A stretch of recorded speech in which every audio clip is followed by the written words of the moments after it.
ಕಂಗಾಲಾಗಿರ್ತದೆ. ಸರ್ಕಾರಗಳು ಕೆಲಸ ಮಾಡ್ತಾ ಇಲ್ಲ. ನಾನು ನೀನು ನೀನು ನಾನು ಅನ್ನುವಂಥ ಹೋರಾಟ. ಬೆಳಗಾಮಲ್ಲಿ ಕೂತ್ಕೊಂಡು ಸೆಷನ್ ಮಾಡ್ರೆ ಅಂದರೆ ಊಟ ಮಾಡಬೇಕು, ಸೇರ್ ಮಾಡಿ.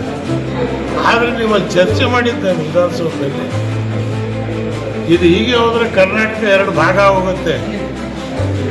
ಉತ್ತರ ಕರ್ನಾಟಕ, ಹೈದರಾಬಾದ್ ಕರ್ನಾಟಕ ನಮಗೆ ಬೇಕಾಗಿಲ್ಲ, ನಾವು ಬೇರೆ ಆಗ್ತೀವಿ ಅಂತ ಕೂಗ್ ಶುರುವಾಗಿದೆ.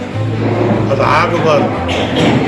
ನಾವು ಅದಕ್ಕೆ ಹೆಚ್ಚಾಗಿ 50 ವರ್ಷದ ನನ್ನ ಈ ಅನುಭವ ಇವತ್ತು ರಾಜ್ಯದಲ್ಲಿ ಒಂದು ಮೂರನೇ ಶಕ್ತಿ ಮಾಡಿ ಇಲ್ಲ ಜನರ ಪರವಾಗಿ ಮಾತಾಡೋರು ಇದ್ದಾರೆ ಅನ್ನೋವಂಥ ಒಂದು ಕಾನ್ಫಿಡೆನ್ಸನ್ನು, ವಿಶ್ವಾಸವನ್ನು ಜನತೆಯಲ್ಲಿ ಮೂಡಿಸ್ತಕ್ಕಂಥದ್ದಕ್ಕೆ ನಾವು ಇವತ್ತಿನ ದಿವಸ ಹೋರಾಟವನ್ನು ಶುರು ಮಾಡಿದ್ದೀವಿ. ನೋಡಿ, CM ಬಳಸ್ಕೊಂಡಿದ್ದಲ್ಲ, ಎಷ್ಟು ಬೇಕೋ ಅಷ್ಟು ಬಳಸ್ಕೊಂಡ ಮೇಲೆ ಮಾಡಬೇಕಾದ್ ಮಾಡಲಿಲ್ಲ.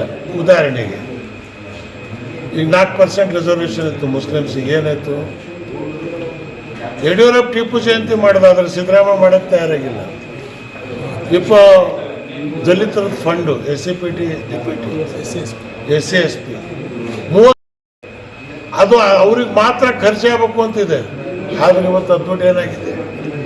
ಕರೆಕ್ಟಾಗಿ ಇವತ್ತು 30,000 ಕೋಟಿ ರೂಪಾಯಿ 10 ವರ್ಷ ದಲಿತರ ಮೇಲೆ ನೀವು ಖರ್ಚು ಮಾಡಿದರೆ, ಮನೆ ಇಲ್ದಿರೋ, ಕೆಲಸ ಇಲ್ದಿರೋ ಒಬ್ಬ ದಲಿತ ಕರ್ನಾಟಕದಲ್ಲಿ ಸಿಗಲ್ಲ.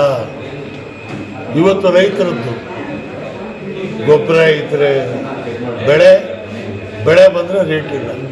ಇವತ್ತು ಕೊಬ್ಬರಿಗೆ ಏನಾಗಿದೆ ರೇಟು, ತೊಗರಿಗೆ ಏನು ರೇಟ್ ಆಗಿದೆ, ಇದ್ರ ಬಗ್ಗೆ ಯಾರು ಚಿಂತೆ ಮಾಡ್ತಾ ಇಲ್ಲ. ಇವತ್ತು ರೈತರು ಕಂಗಾಲಾಗಿದ್ದಾರೆ. ಹೋಮ್ ಮಿನಿಸ್ಟರ್ ಹೇಳಿದ್ದಾರೆ 27,000 ಜನ ಆತ್ಮಹತ್ಯೆ ಮಾಡ್ಕೊಂಡು ಸತ್ತರು ಅಂತೇಳಿ.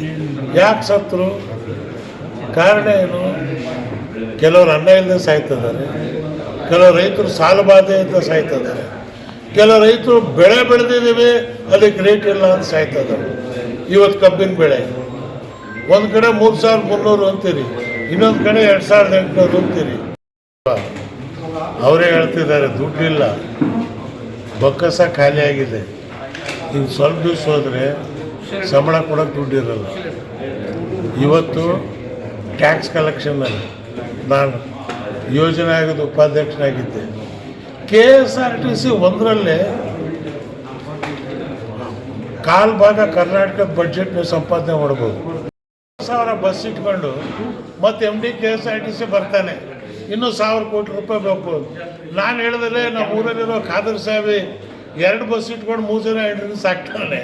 ನೀನು 20,000 ದುಡ್ಡು ಇಟ್ಕೊಂಡು ಬಸ್ ಇಟ್ಕೊಂಡು ಮತ್ತೆ ದುಡ್ಡಿಗೆ ಬಂದಿಯಲ್ಲ ನೀನು ಅಂತ ಹೇಳಿದ್ರೆ ಆ ಖಾದರ್ ಸಾಹೇಬಿಗಿಂತಲೂ ಕೊನೆ ಆಗ್ಬಿಟ್ಟೆ ಅವನು. ನೋಡಿ ಸರ್, ಕಾಂಗ್ರೆಸ್ ಪಾಂಚಾಲಿ ಮಾಡಕ್ಕೆ ಹೋಗ್ಬೇಡ್ರಿ, ಪಾಂಚಾಲಿ ಮಾಡಕ್ಕೆ ಹೋಗ್ಬೇಡಿ. ಇವತ್ತು ಪಾಂಚಾಲಿ ಪರಿಸ್ಥಿತಿ ಆಗಿದೆ. ಫುಲ್ ಒಂದು ಗಂಡ, ಇಲ್ಲ ಧರ್ಮರಾಯ ಇರಲಿ, ಇಲ್ಲ ಭೀಮ ಇರಲಿ, ಇಲ್ಲ ಅರ್ಜುನ, ಒಂದು ಸಲ ಗಂಡ ಆದಾದರೆ ಮುಗಿದೋಯ್ತು. ನೀವು ಪದೇ 2 ವರ್ಷಕ್ಕೆ ಒಂದು ಕುರ್ಚಿ ಅಂತ ಹೇಳಿದ್ರೆ ಅಡ್ಮಿನಿಸ್ಟ್ರೇಷನ್ ಏನಾಗತ್ತೆ ರೀ? ಕೊನೆಯದಾಗಿ ಬಿಟ್ಟಿದ್ದು ನಾನೇ ಇರ್ತೀನಿ ಅಂತ ಹೇಳೋ ಶಕ್ತಿ ಅವ್ರಿಗೆ ಬಂತು ಅಂದರೆ ಅವರೇ ಇರ್ತಾರೆ. ಪೂರ್ತಿ ಹೋಗ್ತಿರ್ತಾರೆ. ಮತ್ತೆ ಇನ್ನಿತರ ನಾಯಕರು ಈಗಾಗಲೇ ಬರೋರಿದ್ರು. ನಾಳಿನ ಸಭೆಗೆ ಎಲ್ಲ ಏರ್ಪಾಟ್ ಮಾಡಿ ನೇರವಾಗಿ ಗುಲ್ಬರ್ಗ ಭಾಗಿಯಾಗ್ತಿದ್ರೆ ಇಡೀ ಕರ್ನಾಟಕದಲ್ಲಿ 4-5 ಸಮಾವೇಶ ನಡೀತವೆ. ಅದರ ಮೊದಲನೇ ಸಮಾವೇಶ ಗುಲ್ಬರ್ಗದಲ್ಲಿ ಈ ತಿಂಗಳ ಕೊನೆ ಅಥವಾ ಮುಂದಿನ ತಿಂಗಳ ಆರಂಭದಲ್ಲಿ ಶುರುವಾಗುತ್ತೆ. ಅಲ್ಲಿಂದ ಆಚೆ ಇಡೀ ಕರ್ನಾಟಕದಾದ್ಯಂತ ಈ ಸಮಾವೇಶ ನಡೆದು ಕೊನೆಯ ಸಮಾವೇಶದಲ್ಲಿ ಈಗಾಗಲೇ ಮಾನ್ಯ CM ಇಬ್ರಾಹಿಂ ಅವರು ಹೇಳಿದಾಗ ಪಕ್ಷದ ಹೆಸರು, ಚಿಹ್ನೆ ಇದೆಲ್ಲವೂ ಸಹಿತ ನಾವು ಡಿಕ್ಲೇರ್ ಮಾಡ್ತೀವಿ. ಈ ಕಾರ್ಯಕ್ರಮಕ್ಕೆ ತಮ್ಮೆಲ್ಲರ ಬೆಂಬಲ ಬೇಕು, ಪ್ರಚಾರ ಬೇಕು, ಸಹಕಾರ ಬೇಕು, ಆಶೀರ್ವಾದ ಬೇಕು ಅಂತ ಹೇಳ್ತಾ ಇವತ್ತಿನ ಪತ್ರಿಕಾಗೋಷ್ಠಿಯಲ್ಲಿ ಮುಕ್ತಾಯ ಮಾಡ್ತಾ ಇದ್ವಿ. ಜೈ ಭೀಮ್, ಜೈ ಕರ್ನಾಟಕ.